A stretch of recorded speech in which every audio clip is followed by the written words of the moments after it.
Binron Keys. Ngayon po ang ating tutorial is Beanie. Cherry on top. Sorry po sa late request. Ngayon po, shout out po sa na-request. So, start po tayo. Marami po sound na ginamit yung kanta ng Beanie. Pero focus muna tayo dito sa meron tayo. So, Phaser Vintage. Yun yung pinaka main piano. HP Gate. Effects yan mamaya. Tapos may iba pa. May introduce na lang natin. Intro. So G sharp major 7, G augmented, tapos G minor 7, tapos C, tapos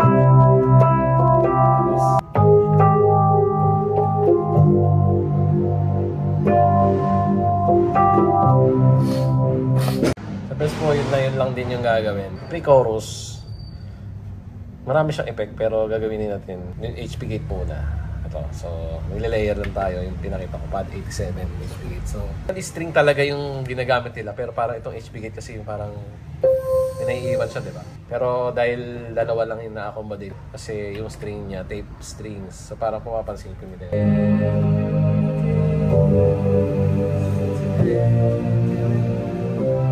Mas ganun yung tunog niya pag pinakinggan niya mabuti. Pero for the sake na ma-accommodate natin yung effect na ganun is weird. HP Gate ginamit ko. B flat, tapos C.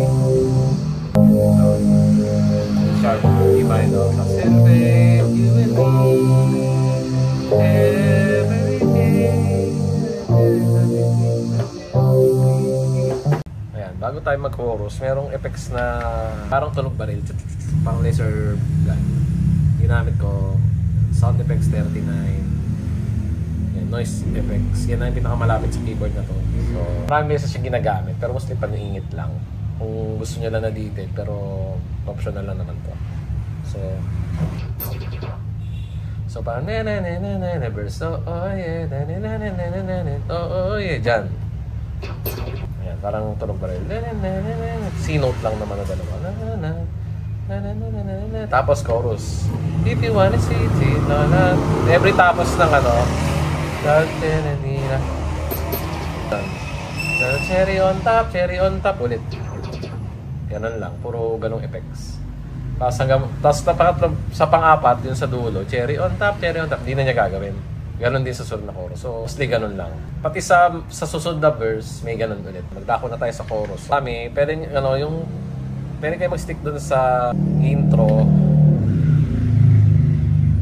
chords, pero naka-layer yung HP natin, 8. Pero this time, di ba intro, same ng melody sa intro. Pero yung chords, B flat na imbes na G minor or G minor 7.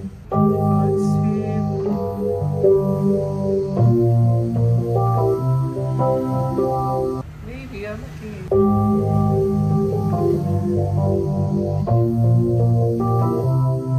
Yun, so sa part ng pat-ulit lang siya. Although yung HP Gate during sa third pagka-B flat, parang nawawala siya.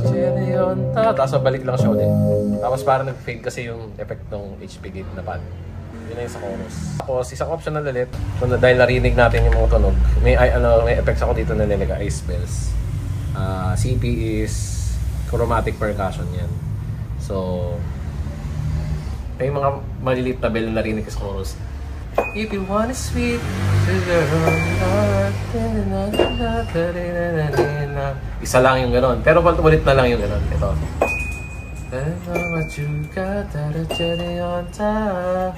Parang dalawang beses na pinipindot naman siya.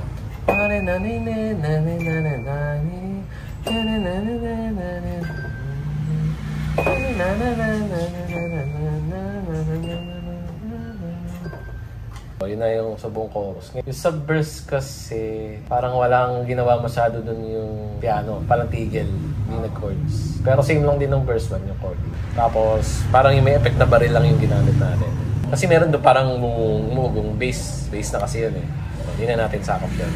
Tapos, babalik lang ulit sa pre-chorus. Same na same lang, chorus, ganyan. May iba lang ulit siya dun sa part ni Aya. Yun si H-E-R-R-Y. H-E-R-R-Y. Yun. G major 7. Pero mababa lang. Yun. C. Tapos naka-tape strings tayo dito na layer. Yan. Tapos C. H-E-R-R-Y. So parang pwede mo sa R-R-Y. Tapos D minor 7. So let's try. Tapos merong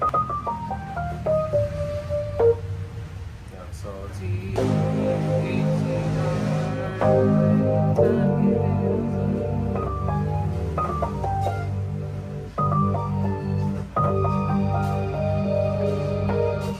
so C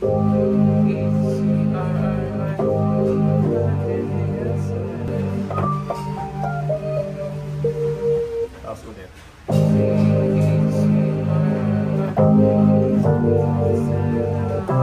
Try. C yung dulo. Tapos, ulit lang uling chorus, pero parang may delay lang siya sa bagsak. Tapos, yung sunod na si H-E-R-R-Y, wala na siyang chords eh. Parang ano na siya, fades na. Single string na lang. So, wala na pala. Wala nang chords yun. Parang pag-bass na ng resil. Ganun lang. Tapos di boses na lang at tapos na yung kanta. Thank you po sa inyong pagsubaybay at tapos na ating tutorial for tonight. Ayun lamang. Please like po ang ating mga video at follow pa po. Subscribe kayo para mas makarami kayo yung kita tutorial.